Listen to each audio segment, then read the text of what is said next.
Hey guys, tonight we're wandering somewhere a little different.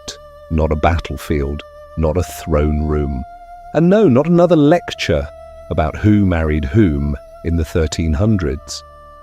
Tonight you're walking into a village that shouldn't exist, a place where roosters crow every single day at exactly 4:17 a.m., not 4:16, not 4:18, even the lazy ones set their alarm beaks for that time.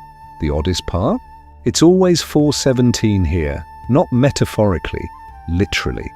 You could break every watch you own, toss your phone in a lake and walk until your shoes give up. But eventually, you'd hear it.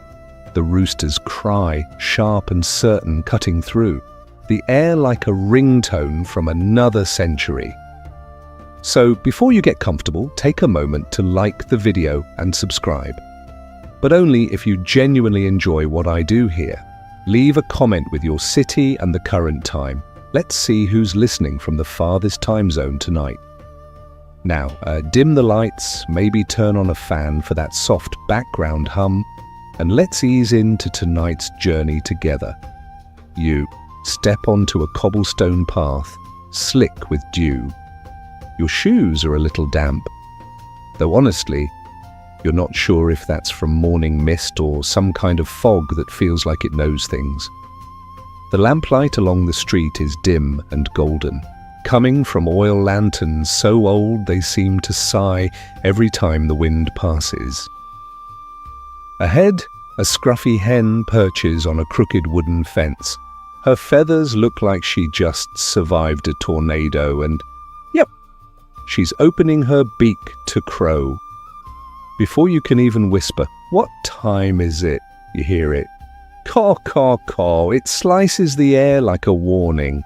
Then from the bushes, from the rooftops, from the abandoned well beside the road, dozens of other chickens respond in eerie harmony, a chorus of destiny. You glance at your watch. 17 a.m. Locals don't call it early morning. They call it waking hour. It's when everyone in the village opens their eyes, whether they're dreaming, snoring, or counting sheep. Even old Eliza, the eldest villager, swears she heard it the moment she was born. It's always been that way, she croaks, voice dry like corn stalks in the wind.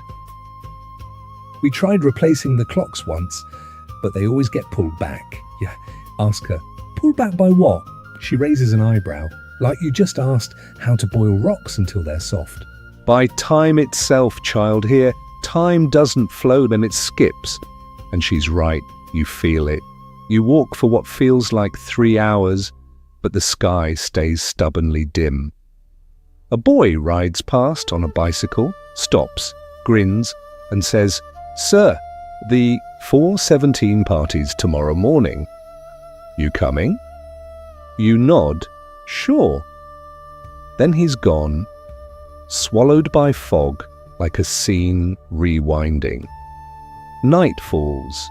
You try to sleep, but 4:17 comes again. You try staying awake, and still it returns.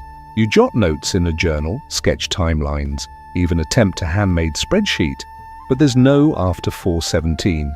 You find yourself at a wooden building in the village center.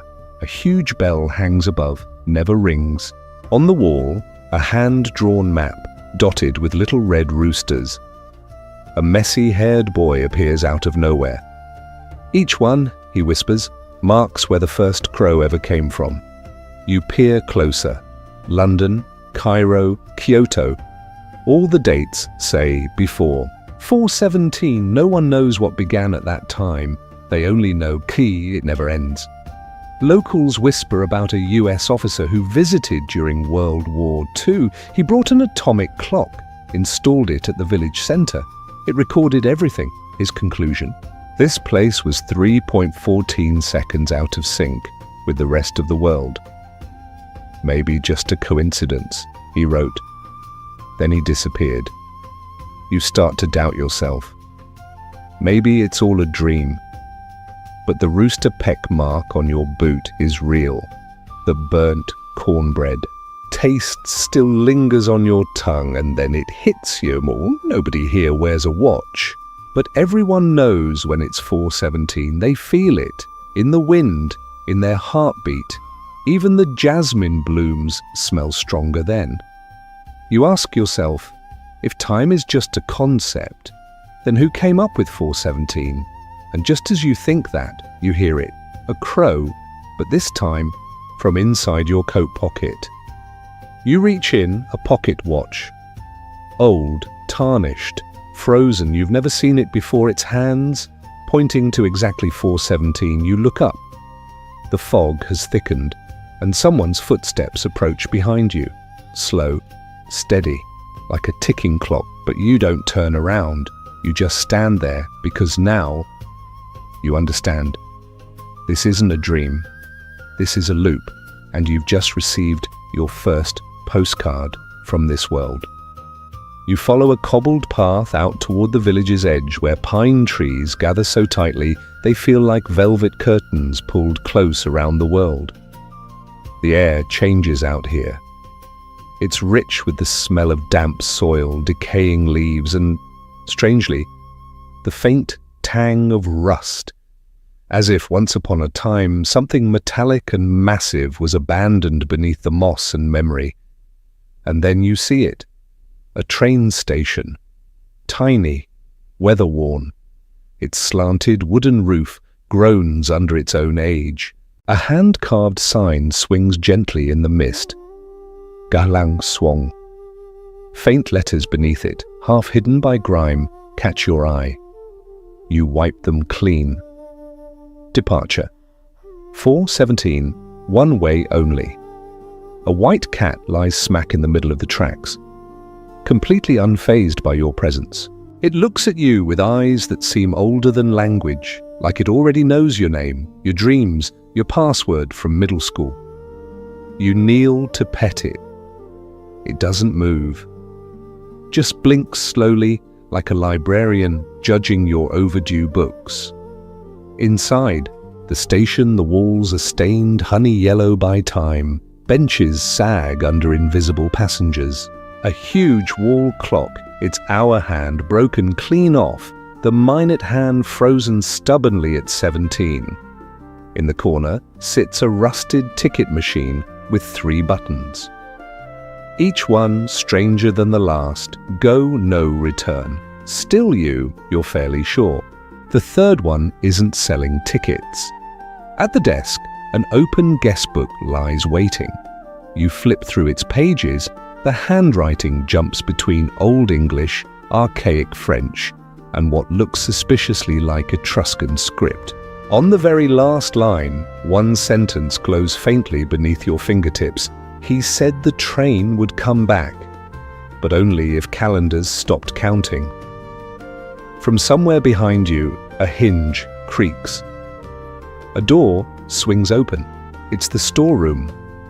Inside, a dust-covered luggage cart sits silently, dust so thick it looks alive. Something glints underneath.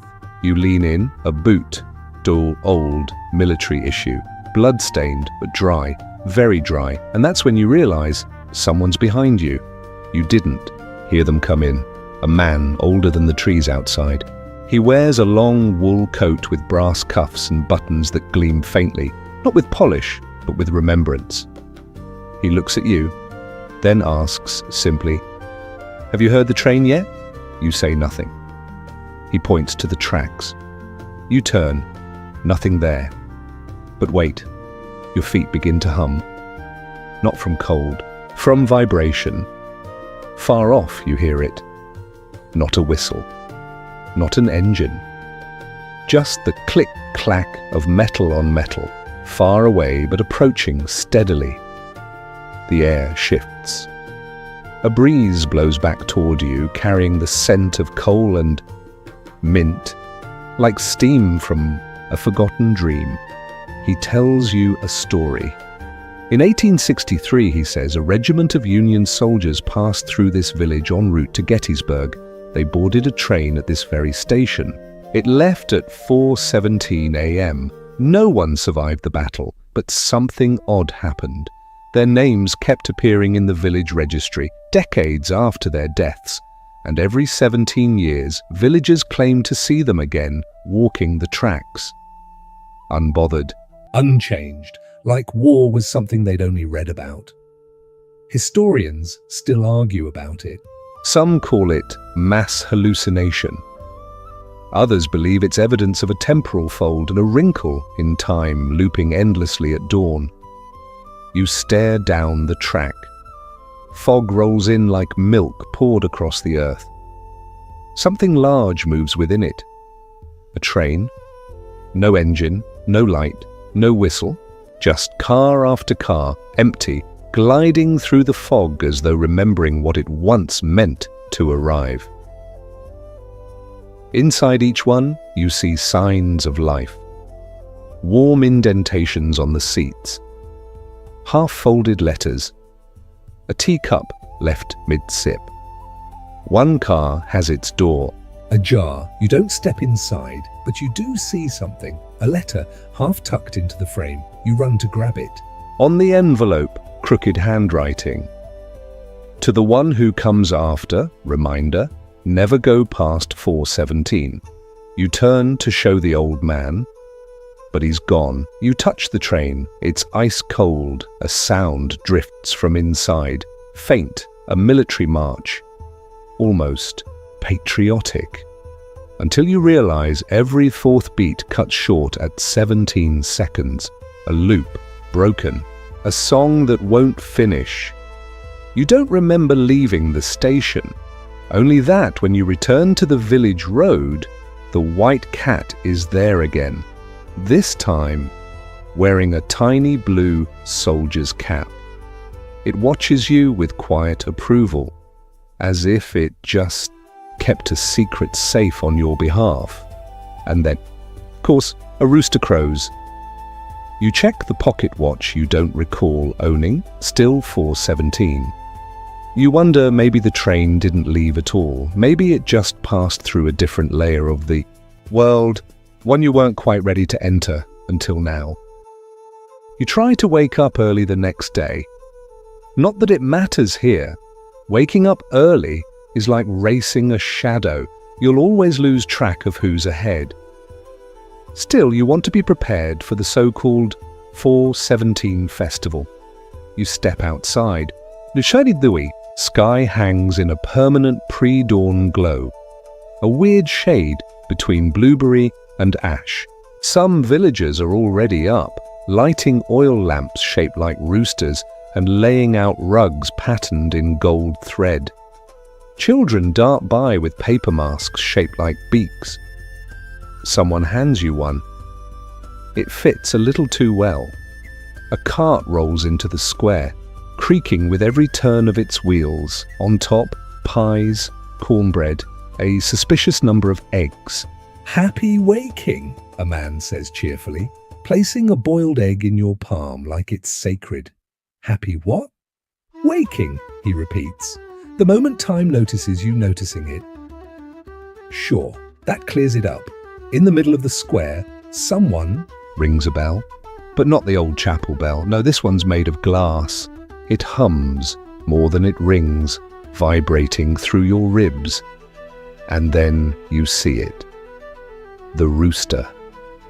Not a rooster, the rooster. It's standing on the mayor's table like a celebrity about to drop an album. Feathers slicked back, stance proud, eyes closed. In perfect composure, you brace yourself and right on cue, oh, oh, oh, oh, the sound hits like a ceremonial gong underwater. And suddenly all around, chickens join in. From tree branches, rooftops, someone's soup pot. They rise like a feathery gospel choir of the bizarre. One hen in a bonnet flaps her wings with operatic intensity. Another rooster appears to faint dramatically into a haystack. Your watch reads 4:17. A child nearby whispers, "Did you feel that?" You nod, although you don't know what you're agreeing to. There was a shift, subtle, like the moment before you sneeze, or the pause before a song changes key. The villagers cheer. Someone juggles eggs, someone else tries and fails to do a handstand in a chicken costume. Then, without warning, it ends. No closing act, no curtain call. It's as if everyone just resumes life. A woman sells ribbons, a man fixes a chair. Children play tag. You approach a vendor and ask what the point of the festival is. She shrugs, handing you a biscuit. The same as any tradition, she says. We do it because we did it before. You chew quietly. The biscuit tastes like rosemary and déjà vu. You ask about the rooster. Oh, that one, she says. That's Henri. Been around longer than the chapel. Possibly older than the clock tower. Don't look him directly in the eyes too long. He remembers before the village. You look back. Henri is now pecking rhythmically at the ground in a perfect 4/4 tempo. Behind him, a chalkboard displays next, crowing 4:17. But that's now, you say. The vendor smiles. Exactly. You blink. And somehow it's already tomorrow, or yesterday. Time ripples like heat over stone. You notice a man in the corner sketching in a notebook. You glance over, he's drawing you. Standing in front of the vendor, biscuit mid-bite, you ask if he's an artist. No, he replies without looking up. I'm a timestamp. Before you can ask what that means, he tears the page, folds it, and tucks it into a weathered leather satchel, already bursting with hundreds of others. He stands, bows slightly and says, "Nice being you." Then he vanishes into the crowd, leaving behind the faint smell of ink and lavender. You look at your watch again, still 4:17. You think either this is the most elaborate joke the universe has ever played, or you're in a postcard someone else is writing, and it's not finished yet. You decide to test the limits. If this place truly bends time like soft wax, there must be cracks somewhere, seams you can pull apart. So you climb a hill just beyond the village where the pine trees, thin and old stones, poke from the grass like ancient teeth. Up here, the air smells sharper, less of jasmine, more of burnt something. A faint electrical hum tickles the back of your ears like the silence before a power outage. You find a weathered sign nailed to a crooked post. The words are almost unreadable, but you squint and trace the carved letters. With your fingertips, observatory closed since the eclipse. There's no date, because of course there isn't. You push open the warped wooden door and step inside. The observatory is not what you expected. No giant telescope, no rows of dusty books, just a round room with a skylight at the top and a massive pendulum swinging in silence. No ticking, just the quiet slice of metal through air. You approach it slowly. There's a chart nearby. Hundreds of vertical lines etched onto a metal plate beneath the pendulum's swing. Each line is labeled with a name and a number. Some familiar, Einstein, Newton, others you've never seen. At the center, one line marked 4:17 in bright red. You bend down to look closer. That line is deeper than the others, as if the pendulum hit it again and again, more than any other point. A chill runs through your chest. Someone clears their throat. You spin around.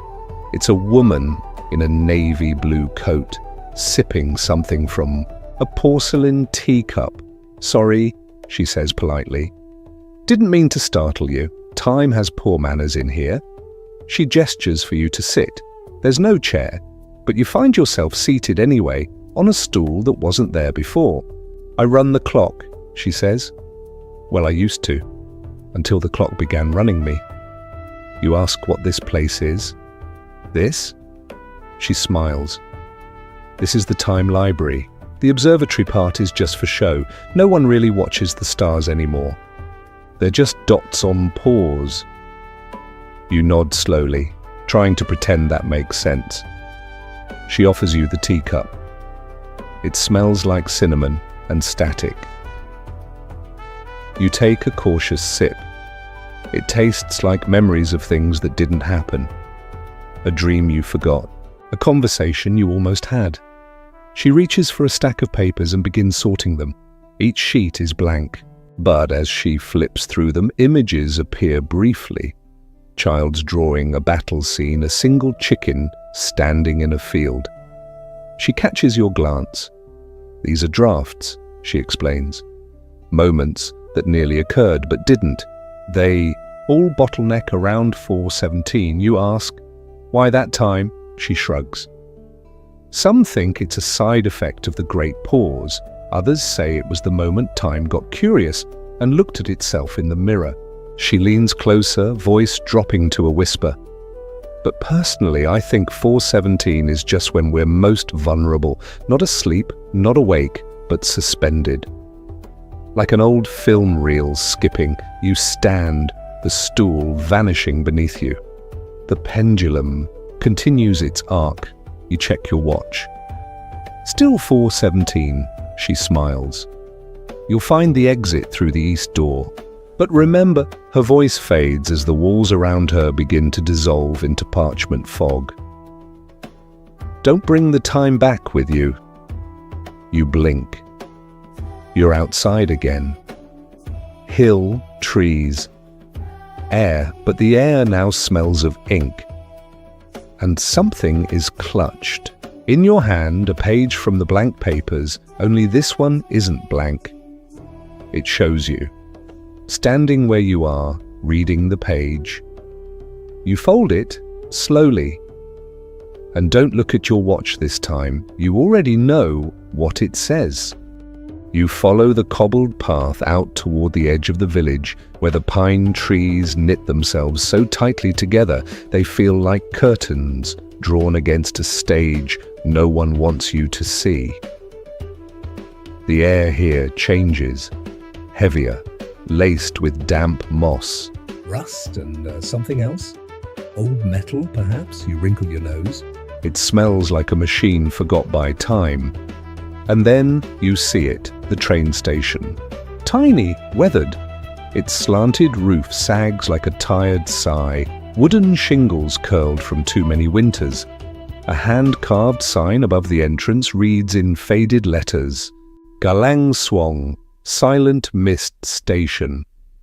Beneath that, another smaller line, almost completely lost under dust and mildew. You wipe it gently with your sleeve.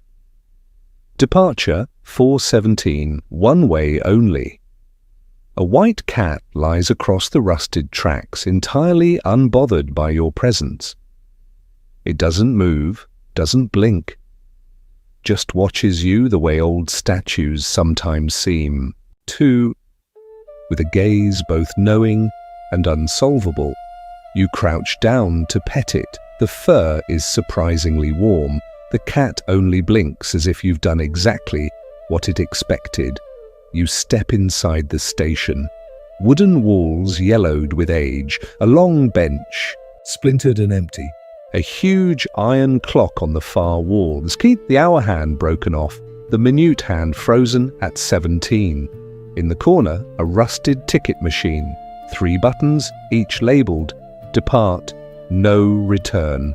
Still you. The last one doesn't seem like a destination. At the front desk you find a guest book. The pages are filled with frantic, overlapping handwriting, lines in Old English, broken French, symbols that look like a forgotten alphabet. You flip toward the back. The final line, scrawled in uneven strokes, reads, He said the train would return, but only when the calendar gives up. Suddenly a creak behind you. The storage door slowly opens on its own. You step closer. Inside, a luggage cart covered in so much dust, it looks like it's grown fur. Something glints underneath, a soldier's boot. 19th century style. The leather cracked, the soul stained dark, you freeze. Then, behind you, a voice, deep and quiet like thunder, hiding underground. You hear the train yet, child? You turn. An old man stands by the wall, dressed in a wool coat with brass cuff buttons. You didn't hear him arrive. He nods toward the tracks. You listen. Nothing. Then, a vibration under your feet. Soft but steady. And then the sound, steel against steel, distant and cold. A wind rises carrying the scent of coal smoke and mint leaves. The old man speaks again. Back in 1863, a company of Union soldiers passed through here on their way to Gettysburg. The train left exactly at 4:17. You ask what happened. They never came back. All perished in battle. He pauses. But their names still appear in the village census. Every 17 years, folks here see them walking those rails again, calm as fog, as if they never left. You stare at him. Historians still debate, he says, whether the 4:17 train is mass hallucination or evidence of a timeline that never stopped running. Then he disappears, just like that. You run outside.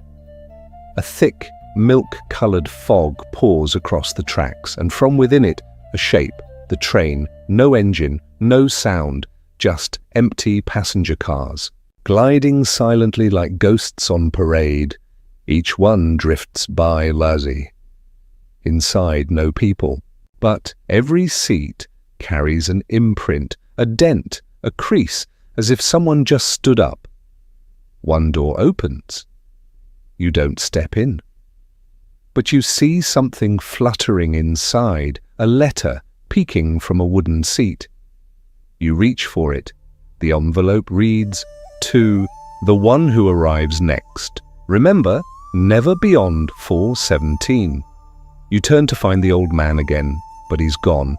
You touch the side of the train. It's cold, so cold. Then faint music, a military march, but the rhythm stutters. Every beat stops at exactly 4 seconds. 17, you don't remember leaving the station.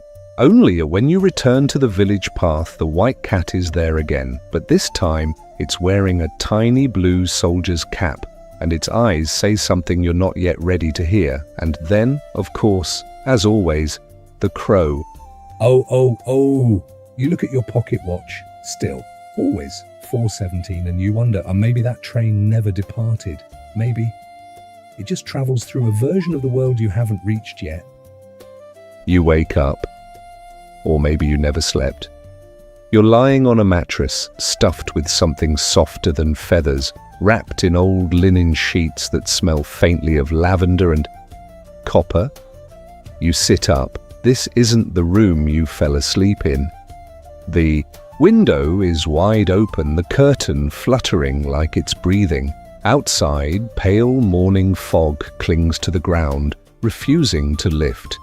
You hear it again, the crow. One single call, not rushed, not late. 17. You check your pocket. The watch is still there, still stopped, still staring at you like an unblinking eye. You stand and open the wardrobe. Inside, a row of nearly identical coats, all in muted colors, all worn but carefully kept. Indigo, russet, saffron, teal. Beneath them, a pair of boots, just your size. Already dusted, already warm.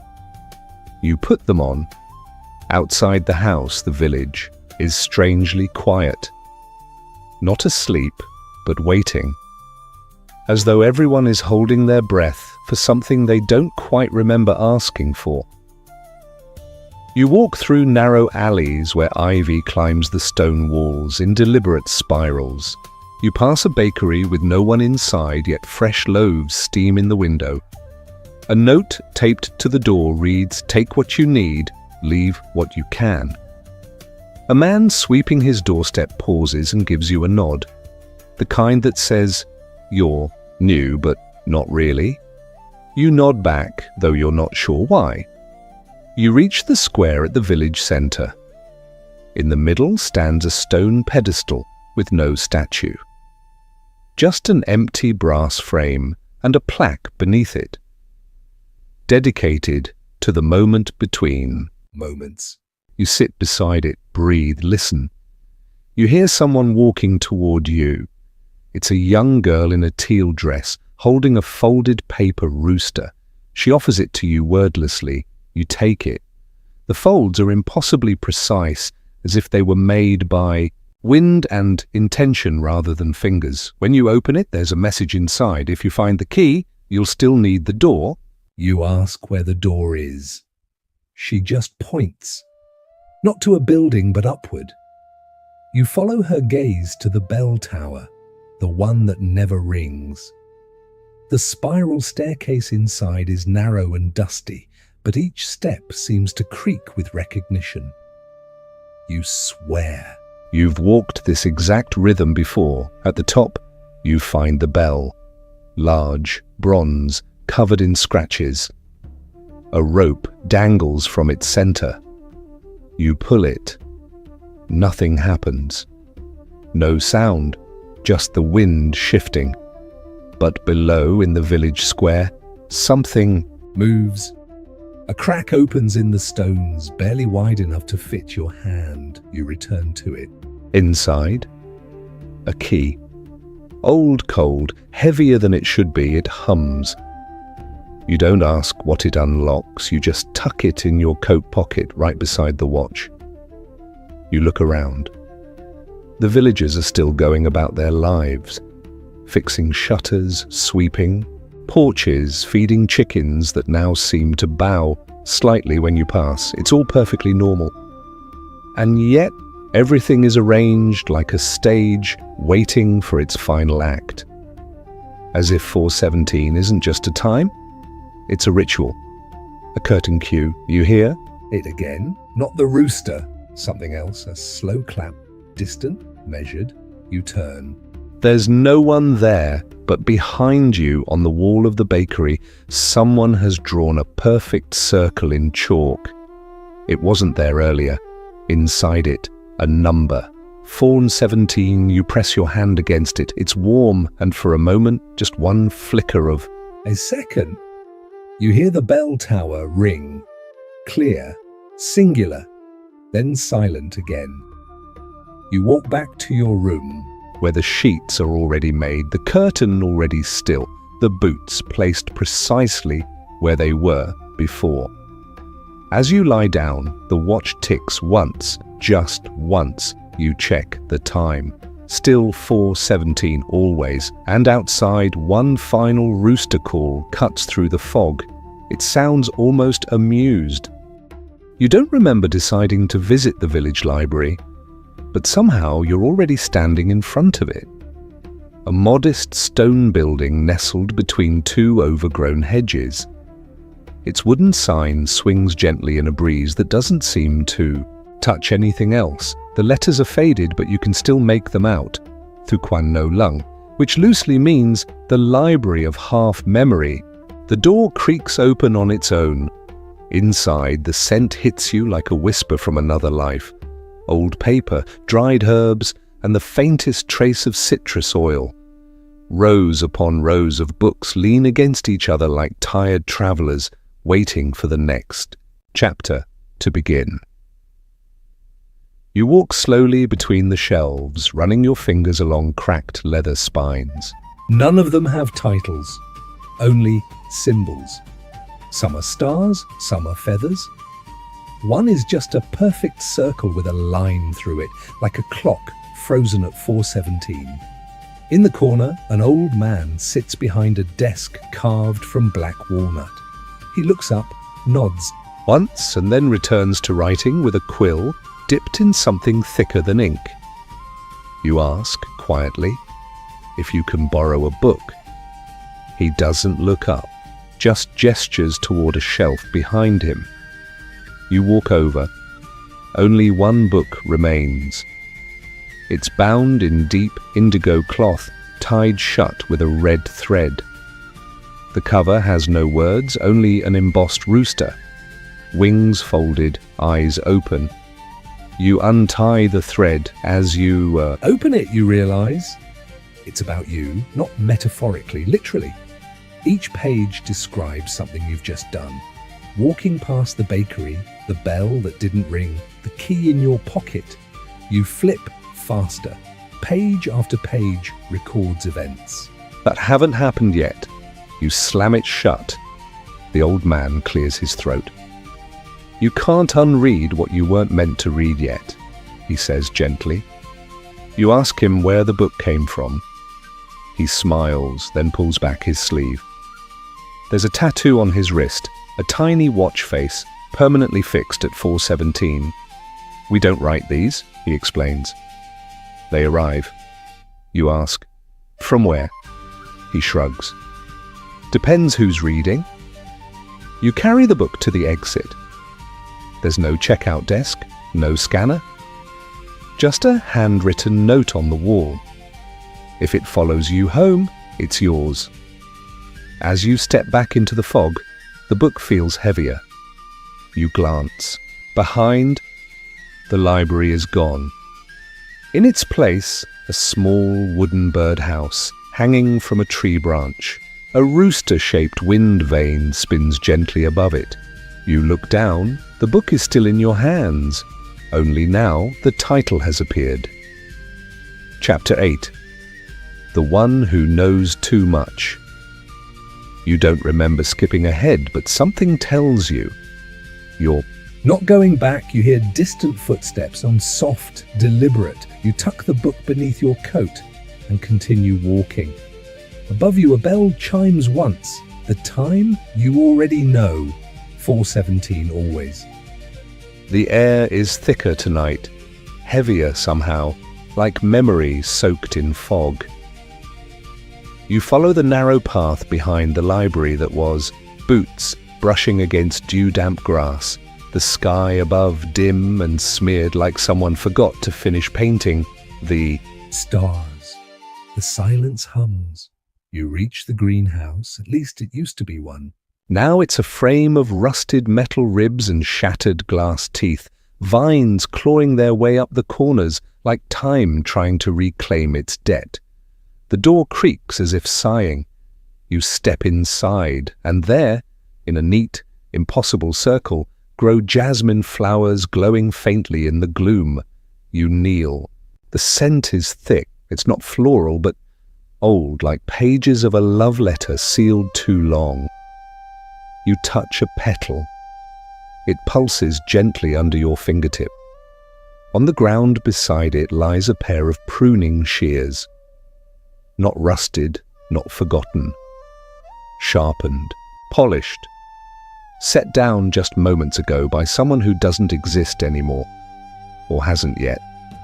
You hear movement? A soft shuffle from the far corner. You stand. A woman in a saffron shawl steps forward, face partially covered, eyes dark as spilled ink. She's holding a clay pot. Inside, a plant with black leaves and a single bud shaped exactly like a rooster's comb. She speaks, but not aloud. The words come to you like a half-remembered dream. Some plants bloom only once every hour that doesn't exist. You try to reply. Nothing comes out. She offers you the pot. You take it without thinking. It's warm, not from sun, but from within, like something about to wake up. When you look back up, she's gone. In her place stands a small wooden sign, buried in moss. Established. 4:17 a.m. regrows what's been forgotten. You step back outside. The fog lifts slightly, not because the sun is rising, but because the village has decided to let you see more. You notice something you hadn't before, a pattern in the weathered cobblestones beneath your feet, tiny carvings, a rooster, a clock, a spiral, an arrow pointing nowhere. You turn. Behind you, the greenhouse is gone. In its place, a bed of earth, freshly turned. Something's been planted, or maybe something's trying to grow back. You check the clay pot in your hands. Empty. No. Soil, no roots, just a folded piece of parchment nestled inside. You open it, one sentence, and this is how it starts. You fold it carefully, place it in your coat pocket beside the watch and the key and the book that keeps writing itself. Your pockets are starting to feel heavy, but your steps feel lighter, because something inside you, a small, quiet something, finally understands not why 417 matters, but that it always did. You walk past the same wooden fence again, or one that looks exactly like it. The strange thing is, you're pretty sure you haven't turned around. The village folds in on itself, not in sharp angles, but in loops, like handwriting scrawled by someone trying to remember a dream. Ahead, you spot the bakery. It's closed, of course. The sign swings lightly, reading, "Bread for the present, baked in the past." You smile despite yourself. A chalkboard sits beneath the window. Today's special. Loaf of memory, served warm. You press your hand to the glass. It's cool, but behind it, the shelves are full.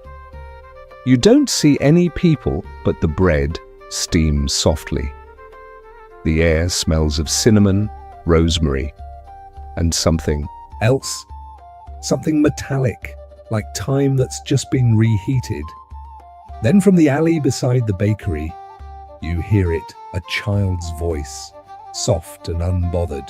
"Did you save your crust from last time?" You turn, and there he is again, the boy on the bike. The same rust-colored scarf, the same calm, two old eyes. You say nothing. He continues pedaling slowly in circles, as if mapping something only he can see. He points to your coat pocket. "You still have the clock, right?" You nod. He stops, leans in. "Good," he whispers. "You'll need it for the parade." You raise an eyebrow. "What parade?" He doesn't answer. He just pedals off again, disappearing into the same fog he always does. You keep walking. Soon the cobblestones begin to change, no longer rough, but tiled, etched with names. Hundreds of them. Names you don't recognize, but feel familiar. You spot one tile that reads, "The one who left before he arrived." Another, "She who mistook the crowing for a signal." You find one blank. You stare at it. Then something flickers across the surface. Your reflection, for just a heartbeat. Wearing the same cloak, the same confused expression. You blink. It's gone. A distant drumbeat echoes through the mist. Not music, not war, just a rhythm. 4 beats. Pause. 1 beat. 4, 1. 7, you look up. The mist thins, just enough to reveal the edges of a crowd gathering. Roosters in waistcoats, grandmothers with glowing shawls, children holding lanterns shaped like suns, all facing the same direction. Waiting for something, a parade, maybe. Or the next moment that never truly arrives. You take your place among them, not because you understand, but because your feet won't let you do anything else. One more tile at your feet glows softly. It says, "Witness." And that feels about right. You didn't mean to follow the music, or if that's what it was. At first, it sounded like wind brushing through empty bottles, then like distant humming, then unmistakably a piano. Off-key, like it hadn't been tuned since the war, but tender, as if whoever played it remembered how the notes used to sound. You follow it down a narrow lane you swear wasn't there yesterday. At the end, a small house leans slightly to one side. Ivy climbs its walls like it's trying to hold the building upright. A rooster-shaped weather vane spins lazily above the crooked roof, even though there's no wind. The door is ajar. You push it open. Inside, the music halts mid-note. The room is dim. Dust dances like spirits in the air, catching the light from a single oil lamp hanging crooked from a hook. A piano sits in the corner, the kind found in old taverns or abandoned schoolhouses, its keys yellowed like old teeth, sitting. On the bench is a woman in a teal cloak, her back to you. She doesn't turn around, just gestures to the wall beside her. There, dozens of clocks hang, all frozen at 4:17. Some are ornate, with brass detailing and delicate carvings. Others are simple, pocket watches, sundials, even a grandfather clock with no pendulum. Each ticks once when you look at it, then goes silent. You ask softly, "What is this place?" The woman replies without moving, "It's where they go." You ask, "Who?" Still she doesn't face you. But her answer is clear. The minutes that don't belong. You approach the piano. She shifts over, offering you half the bench. You sit. She begins to play again, but now it's a duet. You don't know how your hands move the keys, yet the melody emerges like it remembers itself. A strange waltz. 3 beats, then 4. Then a pause. Tick, tick, tick, tick, tick, tick, tick. Then silence, then laughter. Yours. Quiet. Surprised, she finally turns. Her face is familiar. You've seen it before. Maybe in a dream.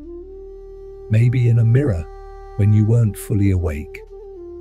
She whispers, "The music was always inside you. You just forgot how to listen." When you stand to leave, the clocks begin ticking again. All in unison, the room breathes with sound. As you step outside, the melody lingers behind you like a promise. The lane vanishes the moment you pass the 3rd house. But the sound, it stays. In your pocket, the watch ticks once. You don't check the time, you already know. Tonight, the village feels more awake than usual, even though no one's talking. You find yourself wandering past the edge of the square where the ground softens and turns to wild earth. The trees here grow closer together, hunched like gossiping. Elders, their branches woven tightly above. Ahead, a crooked wooden arch welcomes you into what someone once called a garden, though no one would plant vegetables here. Stone paths twist like tangled thoughts. Between the hedges, shapes flicker. Not quite people, not quite shadows. And then you see them, chickens, dozens of them, not clucking, not pecking, just sitting, perched atop fences, coops, and the rim of a dry stone well. Their heads tilt toward you in eerie synchronization.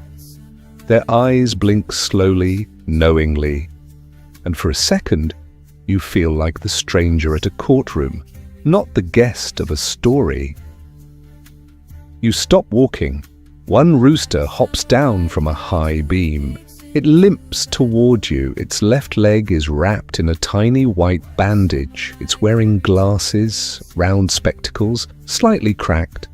It stops inches from your boots, raises its head, and crows, but softly, like a whisper made of metal. Then it speaks. No beak movement. No words, not really, but the message arrives. Every 4:17 belongs to us. You don't know what to say. Not that it matters. They weren't waiting for an answer. Behind the rooster, something catches your eye. a faded mural painted onto a crumbling brick wall. It depicts a protest. Chickens holding signs. No more. Time loops. Wake up. Idas, speak up. Cluck the system. You try not to laugh, but the absurdity breaks through your confusion. That's when the sky shifts. The moon flickers like an old light bulb. The rooster turns its head sharply and flaps once. All the others follow, a silent flutter of wings, forming a circle around you. One begins to hum. Another pecks rhythmically at the ground. You realize what's happening. A ritual. You are the centerpiece. You're not afraid, at least not in the way you expected. There's a strange serenity to it, like stepping into a play you didn't rehearse for, but somehow know by heart. The rooster steps back. The others part. At the center of the garden now stands a small wooden podium, and sitting on it, a letter addressed to you, handwritten, sealed with a wax imprint of a chicken's footprint. You take it, open it, inside, just one line, we remember. Who forgets? You fold the letter, unsure whether to keep it or burn it. But when you glance down again, it's already gone, and so are the chickens. No flutter, no sound, only the stillness of the garden as if it had never happened. You exhale, then, faintly, you hear the first crow of the next loop, somewhere just barely past the trees, and your watch ticks once. The fog feels warmer tonight. Not comforting, not dangerous, just aware. You walk toward the village bell tower, or what's left of it. Only 2 of its 4 wooden beams remain standing, and the bell itself hangs sideways, suspended by ropes that look too frayed to hold anything heavier than silence. You climb the creaking stairs inside, each step like the groan of a memory resisting recall. At the top, you find something unexpected. Desk, not an altar, not an old map table, a simple desk like the kind you'd find in a schoolroom 100 years ago. On it, stacks of paper and quills. You sit, the paper closest to you is blank, but only for a second. Ink begins to appear. Line after line, written by an invisible hand. It's your handwriting, but these aren't your words. He arrived with questions, but left carrying time. She never asked why the fog sang her. Name? They all danced once, they just don't remember. You glance around. Behind you, the village is visible through the slats in the wooden frame. Houses like toy blocks, scattered by a thoughtful child. Then you hear footsteps. Soft ones coming up the stairs. You don't turn. You've learned not to. Instead, you wait, and a voice speaks. Familiar, though not one you've ever heard out loud. It says, "Do you know why the bell doesn't ring?" You think for a moment, then shake your head. The voice answers, "Because it already did. Once, and no one listened." You look up at the bell. A crack runs down its center, like a timeline split by regret. Then something shifts. You notice the wall behind the desk has been carved, covered with names, initials, symbols. One stands out, a simple rooster etched inside a circle. Under it, the number 417. You run your finger over it. It's warm. Below that symbol, someone wrote, "Let none sleep through the hour that repeats." You blink. Your hands are now covered in ink. The pages before you are gone. Only the symbol remains, freshly carved. You don't remember doing it. Gust of wind passes through the tower, and the bell shifts ever so slightly.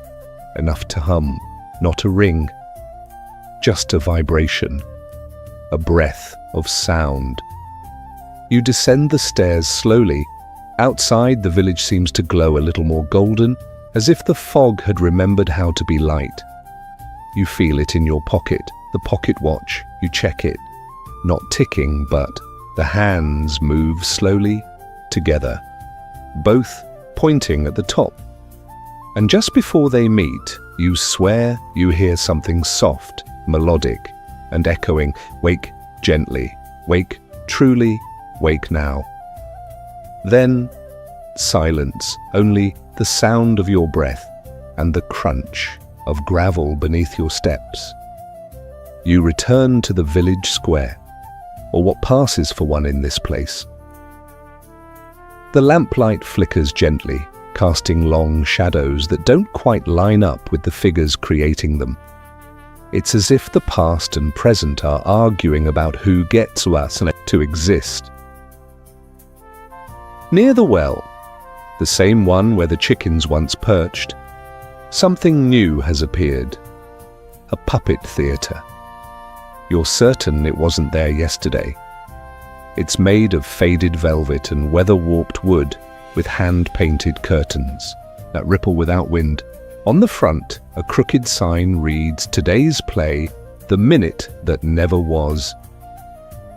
You approach, no one else is around. Still the curtain rises, the puppets are beautifully crafted, small jointed figures with faces carved in intricate detail. Too detailed. One looks like you, another looks like the woman from the piano room, another resembles the boy on the bicycle. They begin to move, but there are no strings and no hands. The play begins in silence, a village asleep. Then, a rooster. Crows, puppets, jolt upright. The clock strikes 4:17 and then freeze. The scene repeats and repeats and repeats, but each time one small thing changes. A puppet stumbles, another vanishes. One stares directly out past the stage at you. You lean closer. The puppet version of you raises its hand. It points to something not behind you, not above you, inside you. A whisper brushes your ear, though no one is there. You were always part of the cast. Suddenly the puppets collapse like marionettes, dropped mid-show. The curtain falls, you step back, but the stage is gone. Only the empty square remains. You walk away, but now everything feels like a stage. The bakery, the old schoolhouse, even the trees, all too perfectly placed, as if curated for observation. You pass a shop window. Inside, mirrors. Dozens of them, each one reflects you, standing in a different pose. One holds a lantern, another wears a soldier's coat, one is asleep. One is staring back, expressionless, but only one moves in sync with you. And even then, it's just slightly delayed. You turn away. You keep walking. The sound of footsteps follows. Never too close, never quite behind. Just enough to remind you. Someone or something is watching. But you knew that already, didn't you?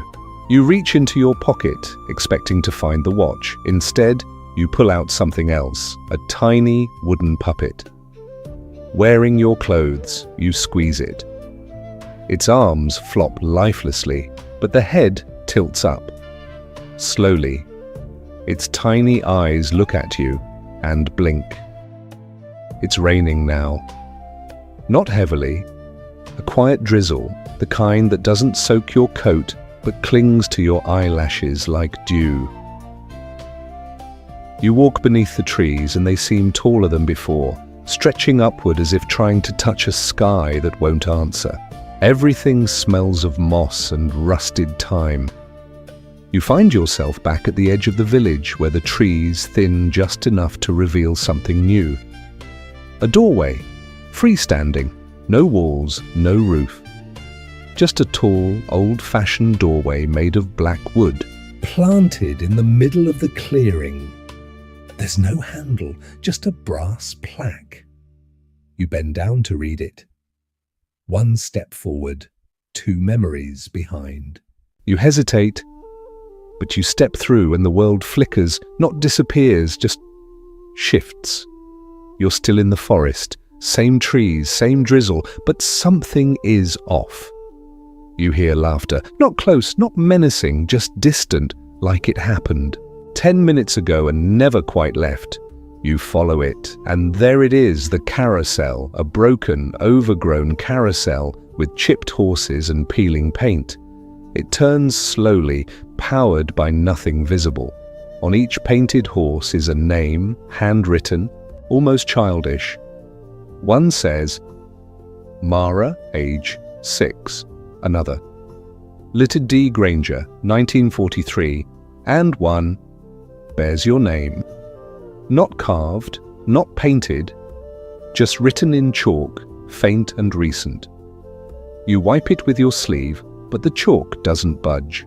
Instead, your sleeve now carries your name too. You climb onto the platform. The carousel begins to move faster, but the world around it slows. The forest stands still, raindrops pausing mid-air. You see things, flickers in the trees, people, memories.